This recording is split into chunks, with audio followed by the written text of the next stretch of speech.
We asked this question before the draft, but now that the dust has settled and we're into organized team activities, we'll ask again. How many spots are even up for grabs right now with the Green Bay Packers?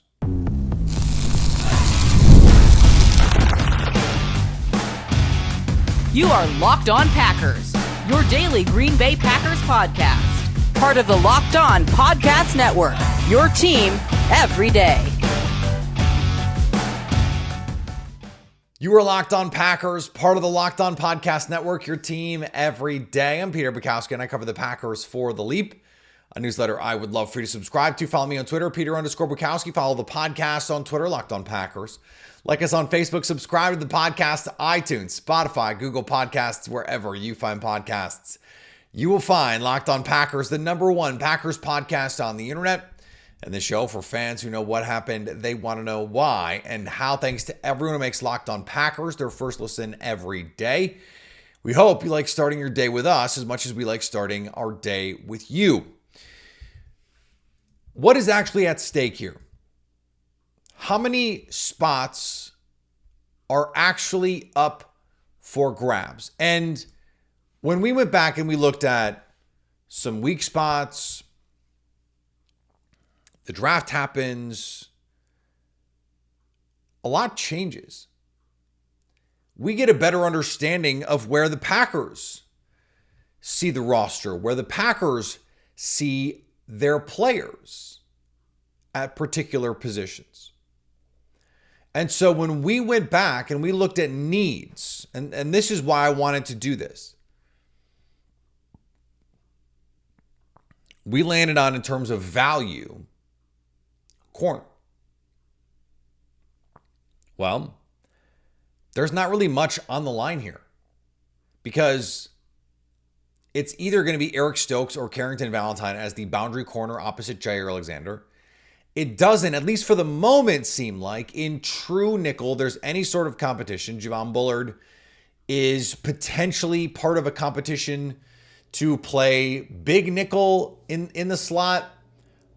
Maybe there is, we could say, and this is something that we'll touch on a little bit later, there is some sort of competition for how much they'll play big nickel versus nickel. I nailed that, right? I got through that. Okay, cool. But that's a different set of questions. We know, in all likelihood, who the top three guys are going to be. The Packers want Jair Alexander, Eric Stokes, and Keyshawn Nixon to be their top three corners. Like, there doesn't seem to be much of a question about that. Like, Carrington Valentine could have a nice summer, and sure, he could push and earn a starting job. But it's weird to say it's up for grabs in this case because it doesn't seem like it is. Like, they want it to be Eric Stokes. And they have more faith in that cornerback room than I believe we realized. Now, when we talked about the offensive line opportunities that are available, center, right guard. Well, so far, it doesn't seem like anyone is really pushing Sean Rhyan at right guard. Like, that job is his until further notice. And maybe that's just because we haven't really gotten into training camp. And maybe, Jacob Monk and Jordan Morgan are eventually going to get an opportunity there. But we've seen Jordan Morgan play left tackle. He's going to get a chance to compete there. Zach Tom is currently hurt, so he's been playing right tackle. And then he's been playing some left guard while they work Elgton Jenkins at center because we know they're not thrilled with what is happening with Josh Myers. Josh Myers, also a free agent at the end of this season. And so they need not just a short term, but a longer term, perhaps a medium term solution there.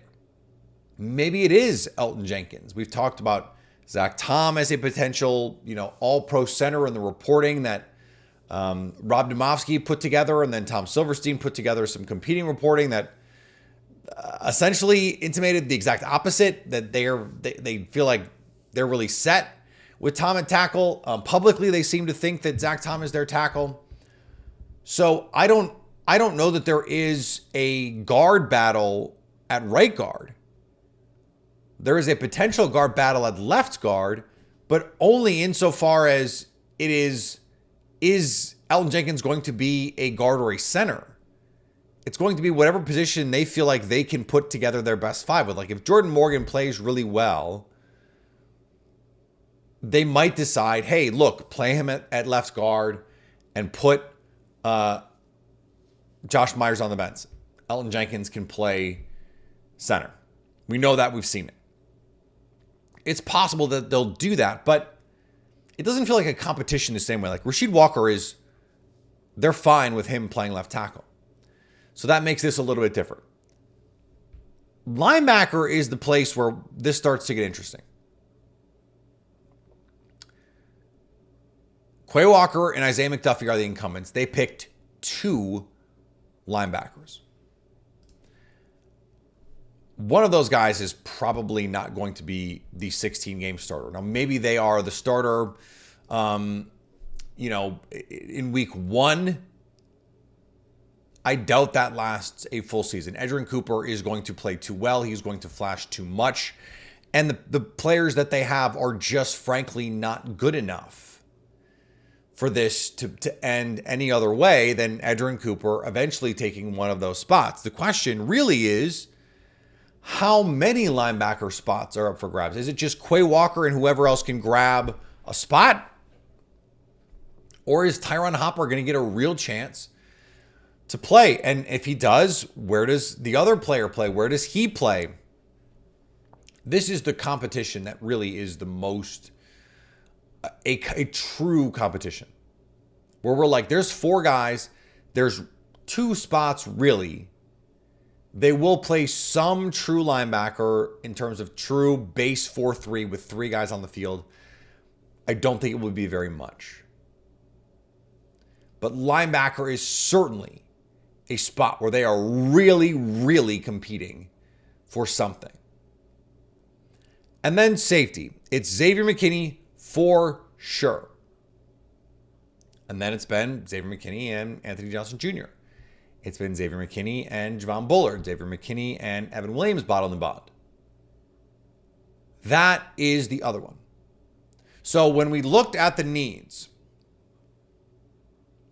interior offensive line, well, guard, not so much. Like not a true competition in that way.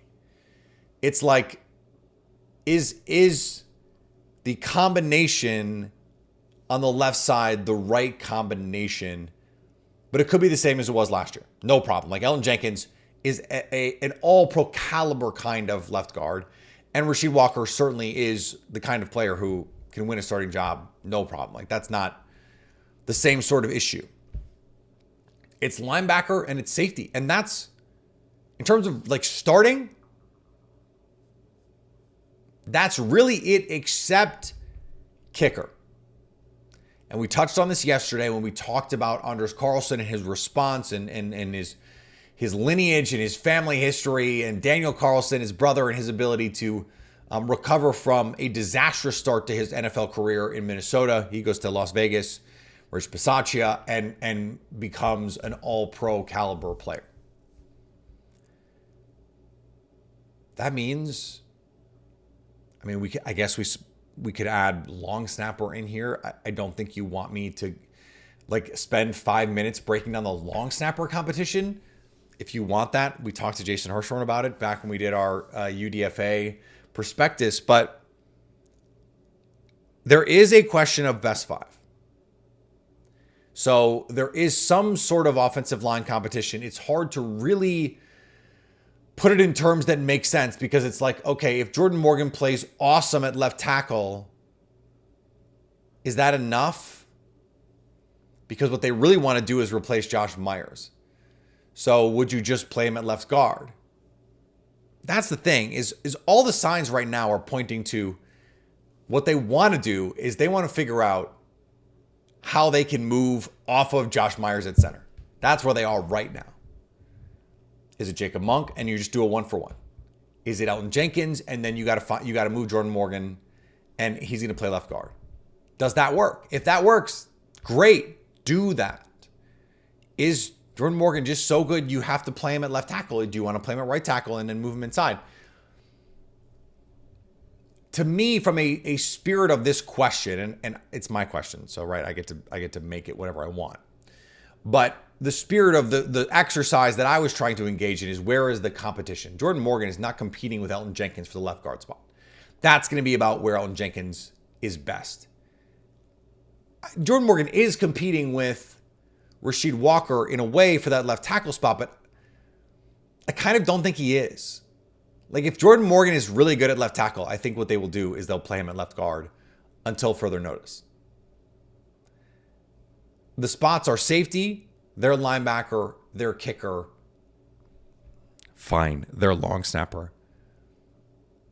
That's it. Now, there are plenty of questions about depth and snaps and role. Let's get into that next on Locked On Packers. Passion, drive, and patience. The formula for winning championships is also what keeps your ride or die alive. eBay Motors has everything you need to maintain your vehicle and level it up to peak performance. Superchargers, roof racks, exhaust kits, LED headlights, and more. Whether you're into speed, power, or style, eBay Motors has you covered. With over 122 million parts for your number one ride or die, you'll always find exactly what you're looking for. And with eBay Guaranteed Fit, your part is guaranteed to fit your ride every time, or your money back. Because with eBay Motors, you're burning rubber, not cash. With all the parts you need at the prices you want, it's easy to make your car the MVP and bring home huge wins. Keep your ride or die alive at ebaymotors.com. Eligible items only. Exclusions apply. eBay Guaranteed Fit only available to U.S. customers. Much more on trying to find spots for everyone on the Packers. Are you watching Fox Sports or ESPN on your TV all day? Have to turn down the volume with all the shouting? Make the switch to Locked On Sports Today, a free 24/7 sports streaming channel programmed for you every day to bring you the biggest stories without all the screaming. Locked On Sports Today brings you can't-miss analysis, opinions, and news streaming 24/7 on YouTube or the free Amazon Fire TV channels app, part of the Locked On Podcast Network. Your team every day. All right, so where are places where competition exists for us to figure out placement here? The spirit of this includes the offensive line conversation, but in a way it doesn't, because your best five, when you have like 6 or 7 guys, I don't know. It feels different to me than what's going on at receiver, for example. Who is going to receive the lion's share of targets? Who's going to play on the outside? Who's going to play on early downs because they can block? Who's going to play when you have to be in 11 personnel on 3rd and long? Those are all questions right now. And I think they're predicated on who can stay healthy for sure. Like, if Romeo Doubs, Christian Watson, and Jaden Reed are all healthy, is that just it? Or can Dontavian Wicks really push for one of those spots? Are the Packers going to be into that? Can he play well enough to do that in practice? Where are you with Malik Heath and what he can do? Where are you with Bo Melton? We did a whole segment on Bo Melton yesterday. Grant Dubose is back and healthy and competing. I don't think Samori Toure is actually going to make this team. I think it's unlikely, in fact, that he will make this team.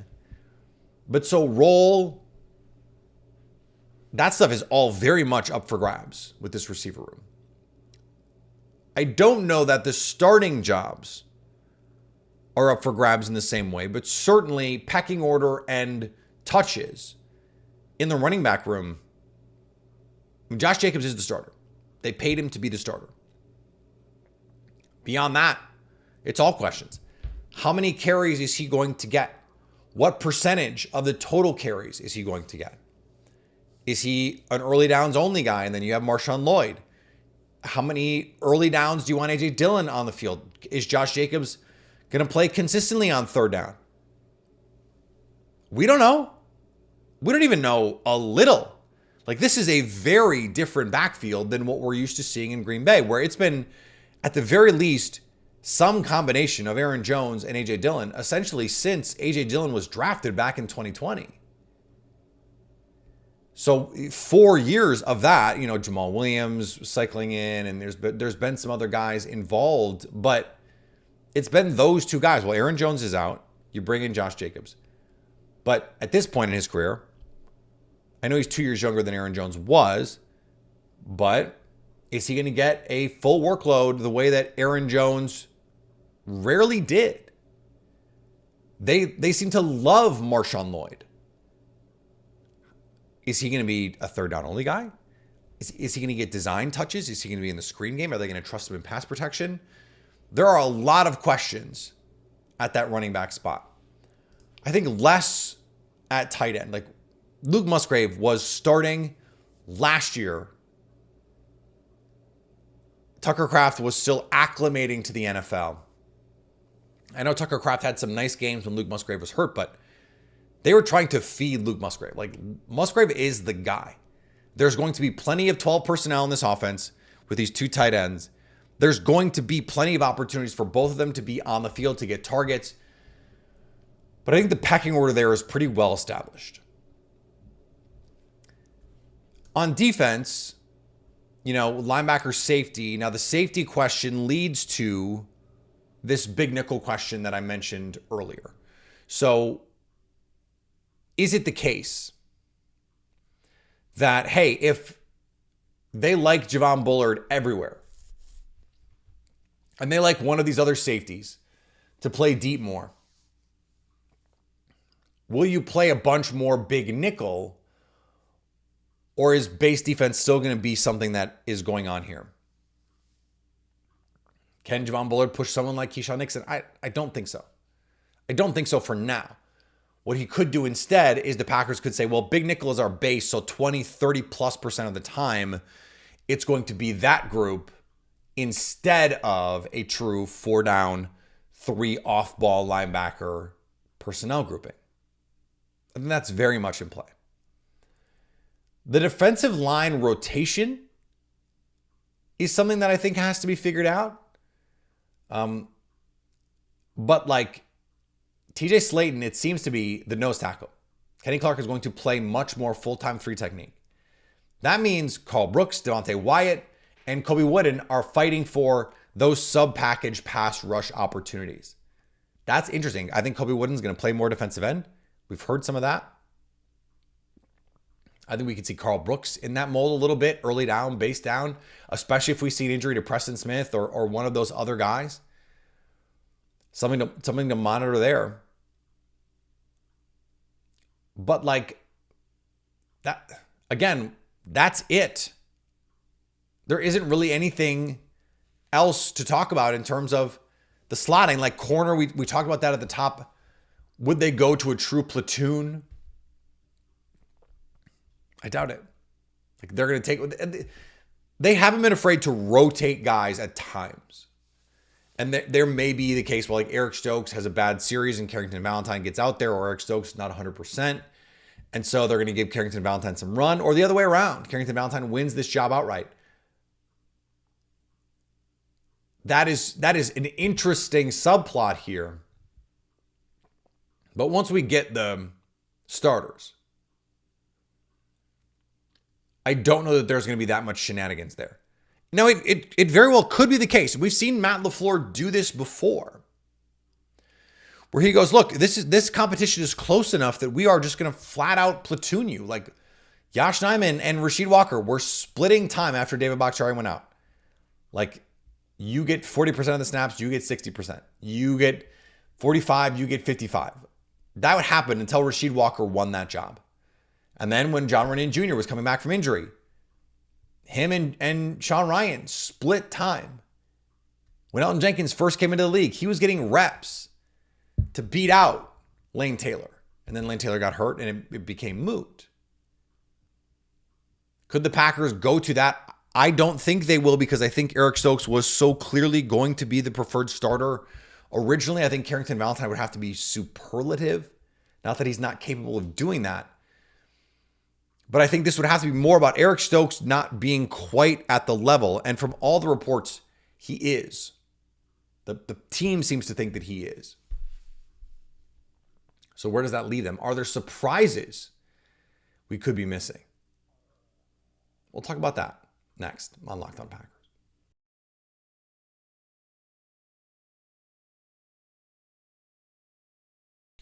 Locked On has launched the first ever national sports 24/7 streaming channel on YouTube, and now it's also available on Amazon Fire TV and the free Fire TV channels app.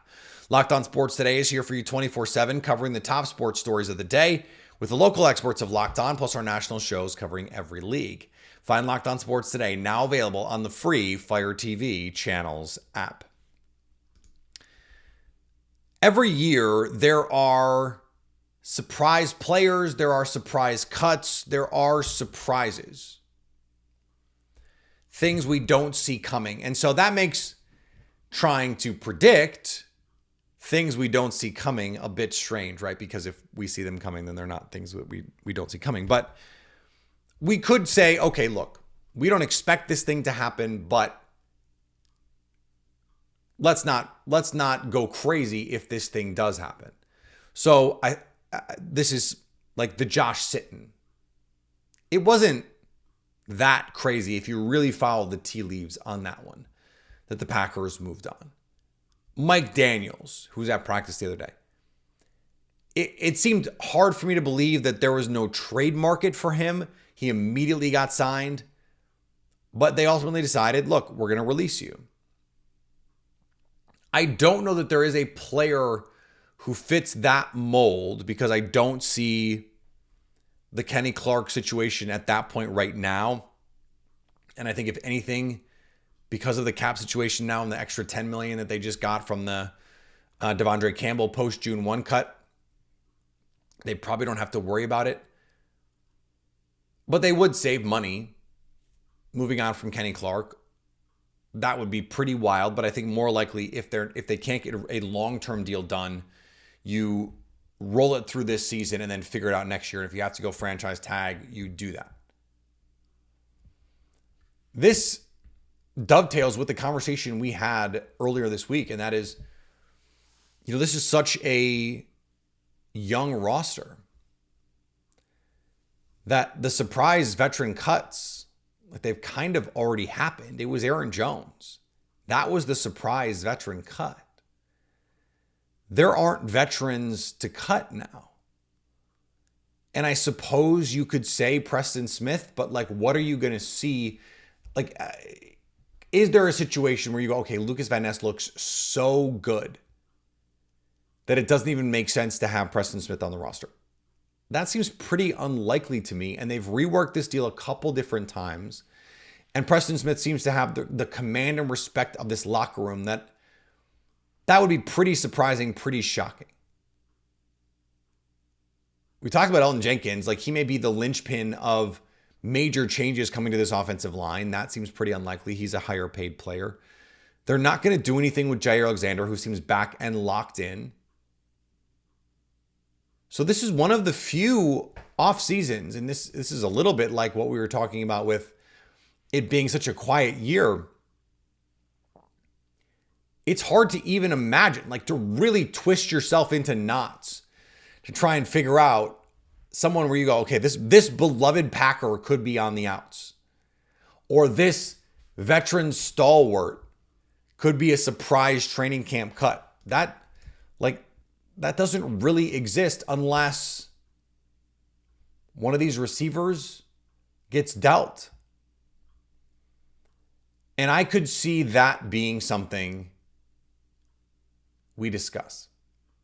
And not just discuss, but that happens. Because there is such value in having these young players that if you're a team and you're looking at it and you go, okay, Malik Heath, I can have 2 more years of Malik Heath, or I can pay some veteran like $8 to $10 million to come in and be 110% of Malik Heath, or even, honestly, even less. I think Malik Heath can be a nice, like, wide receiver 4, wide receiver 3 kind of player in an offense that needs some wide receiver help. But he's not really going to have a role on this team with Reed, Watson, Dobbs, Wicks, Melton. And then you still have Grant DuBose. Now, Samori Toure, he's coming up. He's a class of 2022, so you're going to need to pay him pretty soon. But I think that could be someone who they're probably going to cut him.